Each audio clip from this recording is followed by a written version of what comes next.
Assalamu alaikum dear students. I'm Professor Siddiq Nawaz, alpine degree college Kanpur. आज का हमारा lecture number 56 जिसमें हम डिस्कस करेंगे न्यूक्लियोफिलिक सब्स्टिट्यूशन यूनिमॉलिक्यूलर रिएक्शन यानी SN1 रिएक्शन। बेटा न्यूक्लियोफिलिक सब्स्टिट्यूशन रिएक्शन मैकेनिज्म जिसमें breakage of carbon halogen bond और formation of carbon nucleophile bond take place of one after the other into different steps, इस reaction को बोलते हैं nucleophilic substitution unimolecular reaction या इसे कहा जाता है SN1 रिएक्शन। इसलिए हमने कहा the nucleophilic substitution reaction mechanism in which breaking of carbon halogen bond and the formation of carbon nucleophile bond occur one after the other in two different steps is called SN1 reaction। बेटा SN1 reaction show करते हैं tertiary alkyl halide, क्योंकि tertiary alkyl halide के case में बनता है carbocation as an intermediate जो कि स्टेबल होता है। तो इसका जो रिएक्शन होता है ये टू स्टेप रिएक्शन होता है। तो पहले स्टेप में इसका कार्बोकेटाइन बनता है। अब क्योंकि टर्शियरी कार्बोकेटाइन ज़्यादा स्टेबल है तो टर्शियरी अल्काइल हैलाइड जो होते हैं वो शो करते हैं SN1 रिएक्शन। तो इस वक्त टर्शियरी अल्काइल हैलाइड में टर्शियरी ब्यूटाइल क्लोराइड है। इसका रिएक्शन किया हमने पोटाशियम हाइड्रोक्साइड के साथ in presence of polar solvent, तो हमारे पास बना टर्शियरी ब्यूटाइल अल्कोहल प्लस मिला KCl। अब अगर हम इसके मैकेनिज्म को देखें तो इसका जो मैकेनिज्म है वो टू स्टेप में है। पहला है आयोनाइजेशन ऑफ अल्काइल हैलाइड। इस फर्स्ट स्टेप में पोलर सॉल्वेंट्स की प्रेजेंस में रिवर्सिबली स्लो आयोनाइजेशन होती है अल्काइल हैलाइड की और उसके नतीजे में मिलता है tertiary carbocation plus chloride ion. बेटा याद रखें कि tertiary carbocation much more stable होता है कंपैरेटिव टू सेकेंडरी कार्बोकेटाइन और वो मोर स्टेबल होता है as compare to primary carbocation के। अब ये जो फर्स्ट स्टेप में कार्बोकेटाइन बना है उसके ऊपर hydroxide as a nucleophile attack करेगा। इस OH आयन के अटैक करने की दो पॉसिबिलिटीज़ हैं। ये उस डायरेक्शन से भी अटैक कर सकता है जिस तरफ से लिविंग ग्रुप ने लीव किया था, और ये उस डायरेक्शन से भी अटैक कर सकता है जो लिविंग ग्रुप के अपोजिट डायरेक्शन होगी। इसका मतलब 50-50 चांसेस होंगे प्रोडक्ट के। तो हमारे पास टर्शियरी कार्बोकेटाइन का जब रिएक्शन होगा OH के साथ, फर्स्ट स्टेप होगा ये कन्वर्ट होगा टर्शियरी ब्यूटाइल अल्कोहल में। अब इसकी एक्सप्लेनेशन है। पहली बात ये कि ये टू स्टेप रिएक्शन है। ये टू स्टेप रिएक्शन मैकेनिज्म है। फर्स्ट स्टेप के अंदर रिवर्सिबल आयोनाइजेशन होती है अल्काइल हैलाइड की in presence of aqueous acetone या एक्वस इथाइल अल्कोहल। ये स्टेप प्रोवाइड करता है कार्बोकेटाइन एज एन इंटरमीडिएट। फिर सेकंड स्टेप में ये जो कार्बोकेटाइन है उस पर अटैक होता है न्यूक्लियोफाइल का और हमें प्रोडक्ट मिलता है। अब कि क्योंकि इसमें पहले स्टेप के अंदर जो पहला स्टेप है उसमें breakage of covalent bond involve है, तो ये स्लो प्रोसेस है, स्लो स्टेप है। इसका मतलब जो फर्स्ट स्टेप है वो रेट डिटरमाइनिंग स्टेप है, क्योंकि हमने कहा था कि अगर हमारे पास कोई reaction more than one step पर मुश्तमिल है तो एक ऐसा स्टेप होता है जो स्लोएस्ट स्टेप होता है और वो कंट्रोल करता है ओवरऑल रेट ऑफ रिएक्शन को, तो उस स्टेप को बोलते हैं रेट डिटरमाइनिंग स्टेप। दूसरे नंबर पे बेटा मॉलिक्यूलैरिटी। अब क्योंकि ये मैकेनिज्म जो है ये यूनिमॉलिक्यूलर है, इसमें मॉलिक्यूलैरिटी 1 है क्योंकि स्लो यानी रोड रेट डिटरमाइनिंग स्टेप के अंदर सिर्फ टर्शियरी अल्काइल हैलाइड इन्वॉल्व है। इट्स मीन कि रेट डिटरमाइनिंग स्टेप में क्योंकि ये एक ही मॉलिक्यूल इन्वॉल्व है तो इस रिएक्शन की मॉलिक्यूलैरिटी है 1। फिर है जी डायरेक्शन ऑफ अटैक। बेटा SN रिएक्शन मैकेनिज्म के अंदर न्यूक्लियोफाइल अटैक कर सकता है when the leaving group had already gone. कि SN1 रिएक्शन के अंदर न्यूक्लियोफाइल कब अटैक करता है? जब अल्काइल हैलाइड में से लिविंग ग्रुप लीव कर चुका होता है और उसके नतीजे में sp2 हाइब्रिडाइज टर्शियरी कार्बोकेटाइन बनता है। तो जो डायरेक्शन ऑफ अटैकिंग न्यूक्लियोफाइल है इस इंटरमीडिएट कार्बोकेटाइन पे जो प्लेनर स्पीशी है तो उस पे इक्वल चांसेस हैं कि उस डायरेक्शन से भी न्यूक्लियोफाइल अटैक करे जिस सब से लिविंग ग्रुप ने लीव किया और उस डायरेक्शन से भी अटैक करे जिस सब से लिविंग ग्रुप ने जो लिविंग ग्रुप के रिप्लेसमेंट के अपोजिट है। तो आप देख सकते हैं ये टर्शियरी कार्बोकेटाइन है।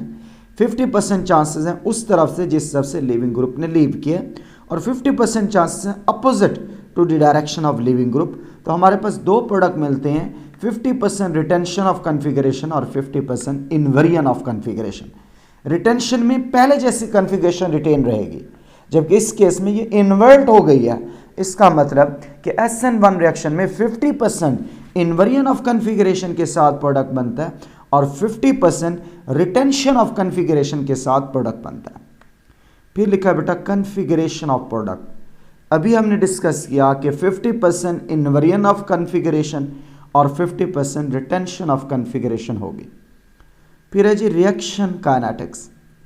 बेटा रिएक्शन जिसमें SN1 मैकेनिज्म इन्वॉल्व होता है, ये शो करते हैं फर्स्ट ऑर्डर काइनेटिक्स, और rate of reaction in cases में डिपेंड करते हैं only concentration of alkyl halide पर, न्यूक्लियोफाइल की कंसंट्रेशन पे डिपेंड नहीं करते। अब क्योंकि ये ऐसे रिएक्शन हैं जिनमें रेट ऑफ रिएक्शन सिर्फ एक ही रिएक्टेंट की कंसंट्रेशन रेज टू पावर 1 पे डायरेक्ट करते हैं, इसलिए एक तो ये फर्स्ट ऑर्डर रिएक्शन है और दूसरा इनका जो रेट होगा that is equal to K into alkyl halide की कंसंट्रेशन रेज टू पावर 1।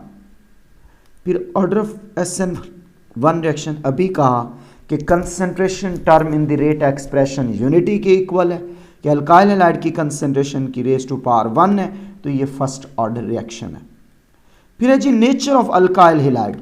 बेटा तमाम अल्काइल हैलाइड में से जो टर्शियरी अल्काइल हैलाइड हैं, जब उनके ऊपर अटैक होता है न्यूक्लियोफाइल का, तो ये फॉलो करते हैं SN1 मैकेनिज्म, जबकि जो सेकेंडरी अल्काइल हैलाइड है न्यूक्लियोफिलिक सब्स्टिट्यूशन रिएक्शन के दौरान वो SN1 मैकेनिज्म भी शो करते हैं और SN2 मैकेनिज्म भी शो करते हैं, depending upon the nature of solvent in which the reaction is carried out.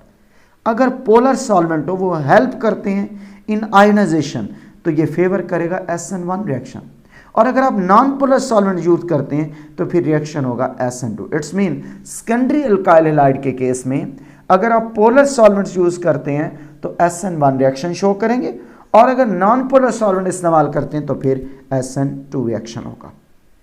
फिर है बेटा कुछ एग्जांपल दें न्यूक्लियोफिलिक सब्स्टिट्यूशन रिएक्शन की। ये सबस्ट्रेट मॉलिक्यूल है इथाइल ब्रोमाइड, अटैकिंग न्यूक्लियोफाइल पहला हाइड्रोक्साइड आयन, इथाइल ब्रोमाइड पे जब हाइड्रोक्साइड का अटैक होगा इथाइल अल्कोहल मिलेगा प्लस मिलेगा ब्रोमाइड आयन।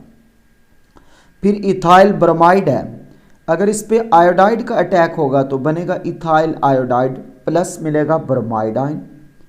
फिर अगेन अगर इथाइल ब्रोमाइड पे साइनाइड आयन का अटैक हो तो मिलेगा प्रोपेन नाइट्राइल, जिसका दूसरा नाम जो है बेटा प्रोपाइल इथाइल साइनाइड भी है, कि इथाइल ब्रोमाइड जब साइनाइड आयन से रिएक्शन करेगा तो प्रोपेन नाइट्राइल बनेगा, या इसका दूसरा नाम है इथाइल साइनाइड, साथ ही प्रोड्यूस होगा ब्रोमाइड आयन। सिमिलरली ये जो इथाइल ब्रोमाइड है अगर नाइट्राइट आयन से रिएक्शन हो जाए तो नाइट्रो इथेन बनेगा प्लस मिलेगा ब्रोमाइड आयन।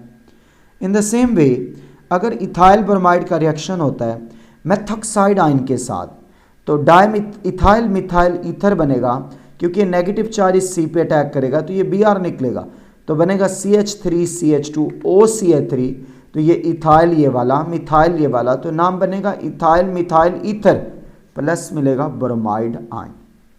सिमिलरली अगर रिएक्शन हो इथाइल ब्रोमाइड का इथाइल अमाइन के साथ, पहले केस में मिलेगा डाइथाइल अमाइन प्लस मिलेगा HBr। फिर सेकंड केस में अगर डाइथाइल अमाइन के साथ हम रिएक्शन करा दें एक और इथाइल ब्रोमाइड के साथ, मिलेगा ट्राइथाइल अमाइन प्लस मिलेगा HBr। और अगर ट्राइमिथाइल अमाइन का फर्दर रिएक्शन करें इथाइल ब्रोमाइड के साथ, मिलेगा क्वाटर्नरी इथाइल अमोनियम आयन, इस पे बेटा चार्ज है पॉजिटिव, इधर पॉजिटिव चार्ज है, इस जगह quaternary ethyl ammonium ion plus bromide ion. और लास्ट वन है कि अगर हम रिएक्शन करते हैं इथाइल ब्रोमाइड का हाइड्रोजन सल्फाइड के साथ तो इथाइल थायो अल्कोहल बनेगा। जैसे इथाइल ब्रोमाइड का रिएक्शन OH से था और इथाइल अल्कोहल बन रहा था, उसी तरह जब इथाइल ब्रोमाइड का रिएक्शन हाइड्रोजन सल्फाइड के साथ होता है तो इथाइल थायो अल्कोहल मिलता है प्लस मिलता है ब्रोमाइड आयन। लास्ट केस है बेटा कि अगर हम इथाइल ब्रोमाइड का रिएक्शन कर दें सोडियम एसीटेट के साथ, तो मिलता है इथाइल एसीटेट प्लस मिलता है सोडियम ब्रोमाइड। होता क्या है कि ये जो नेगेटिव चार्ज है इस CH पे अटैक करता है, ये Br निकलता है, तो Br नेगेटिव Na पॉजिटिव से मिलके बनाता है NaBr, जबकि जो CH3C डबल बॉन्ड O होगा उसके साथ जुड़ जाएगा इथाइल, तो इस कंपाउंड का नाम होगा इथाइल एसीटेट। बेटा जिन बच्चों ने अभी तक मेरे चैनल अल्केमिस्ट को सब्सक्राइब नहीं किया, उन्हें चाहिए कि वो अल्केमिस्ट चैनल को सब्सक्राइब करें और साथ ही बेल आइकन को हिट करें ताकि हर न्यू अपलोड होने वाले वीडियो या नोटिफिकेशन मिल सके। अगर किसी के बच्चे का कोई प्रॉब्लम है तो वो मेरे व्हाट्सएप नंबर पे कॉल करके या मेरे कॉन्टैक्ट नंबर पे कॉल करके डिस्कस कर सकता है। थैंक यू वेरी मच बेटा, अल्लाह हाफिज़।